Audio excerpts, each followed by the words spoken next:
अस्सलामु अलैकुम रहमतुल्लाह। सूरह मायदा मदनी सूरत, छठे पारे का 14वां रुकू, आयत नंबर 67। आऊज़ु बिल्लाहि मिनश शैतानिर रजीम, बिस्मिल्लाहिर रहमानिर रहीम। या अय्युहर रसूल बल्लिग मा उनज़िला इलैका मिन रब्बिक व इल्लम तफ़अल फमा बल्लगता रिसालता वल्लाहु यअसिमुका मिनन नास इन्नल्लाहा ला यहदिल कौमल काफिरीन। ए रसूल सल्लल्लाहु अलैहि वसल्लम, जो कुछ आपके रब की तरफ से आप पर नाजिल किया गया है उसे लोगों तक पहुंचा दीजिए, और अगर आपने ऐसा ना किया तो अल्लाह का पैगाम पहुंचाने का हक अदा ना किया, और अल्लाह आपको लोगों के शर से महफूज रखेगा। अल्लाह ताला यकीनन काफरों की रहनुमाई नहीं करता। जी, तमाम रसूलों की चार अहम जिम्मेदारियों का जिक्र कुरान करीम में कई बार आया है। इनमें सबसे पहली और अहम जिम्मेदारी तबलीग रिसालत है, और आप सल्लल्लाहु अलैहि वसल्लम ने सबसे ज़्यादा तवज्जो इसकी तरफ दी है। कुफार की इज़ा रसानियों को सह सह कर और पुरमशक्क़त सफ़र कर करके आप सल्लल्लाहु अलैहि वसल्लम इनफरादी और इज्तमाही तौर पर लोगों से मिलते, और उनके कड़वे कसैले जवाब सुनने के बावजूद आप सल्लल्लाहु अलैहि वसल्लम ने पूरी जिम्मेदारी से ये फरीज़ा अंजाम दिया। फिर ज़िंदगी के आखिरी दौर में 3 मुख्तलिफ औकात में हज़ारों सहाबा किराम के मजमे में इनसे गवाही ली कि क्या मैंने तबलीग रिसालत का पैगाम तुम्हें पहुँचा दिया। फिर जब उन्होंने इस बात में जवाब दिया तो आप सल्लल्लाहु अलैहि वसल्लम ने बावाज़ बुलंद फरमाया, या अल्लाह गवाह रहना। नेज़ आपने सहाबा किराम को ताकीदन फरमाया कि वो उन लोगों को रिसालत का पैगाम पहुँचा दें जिन तक ये पैगाम नहीं पहुँचा। सैयदना जाबर बिन अब्दुल्लाह रज़ियल्लाहु ताला अन्हु कहते हैं कि हज्जतुल विदा के मौके पर खुतबा देने के बाद आप सल्लल्लाहु अलैहि वसल्लम ने फरमाया, तुमसे मेरे बारे में सवाल किया जाएगा तो तुम क्या कहोगे। सहाबा ने अर्ज किया, हम गवाही देंगे कि आपने हमें अल्लाह का पैगाम पहुंचा दिया और तबलीग का हक अदा कर दिया, और खूब नसीहत और खैर ख्वाही की।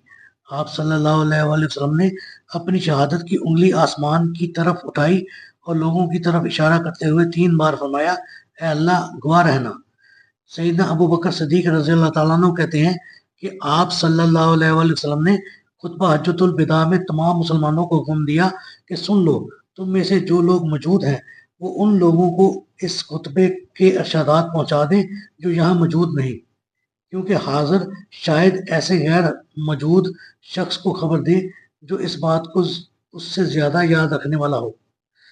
सईदा आयशा सिद्दीक़ा रज़ियल्लाहु ताला अन्हा फरमाती हैं कि एक दफ़ा नमाज कसौफ के बाद आप सल्लल्लाहु अलैहि वसल्लम ने लोगों को खुतबा दिया और अल्लाह की हम्द व सना बयान करने के बाद फरमाया, ये सूरज और चाँद अल्लाह ताला की निशानियाँ हैं, इन्हें ना किसी की मौत की वजह से गहन लगता है और ना किसी की पैदाइश की वजह से।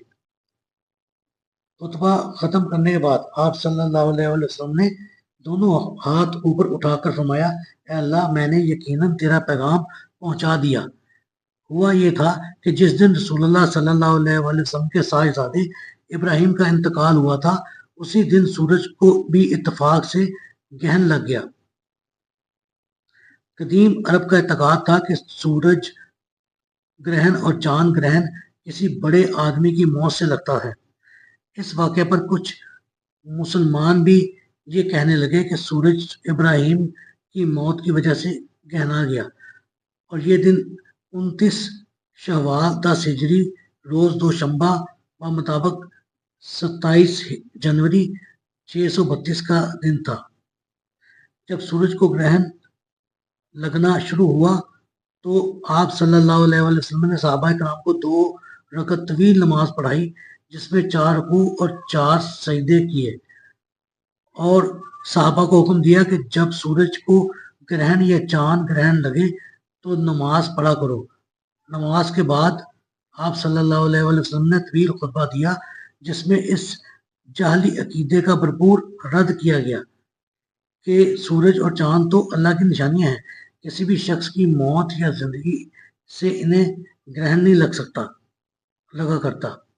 तवील खुतबा के बाद आपने सहाबा किराम को मुखातब करके पूछा कि आया मैंने तुम्हें अल्लाह का पैगाम पहुंचा दिया।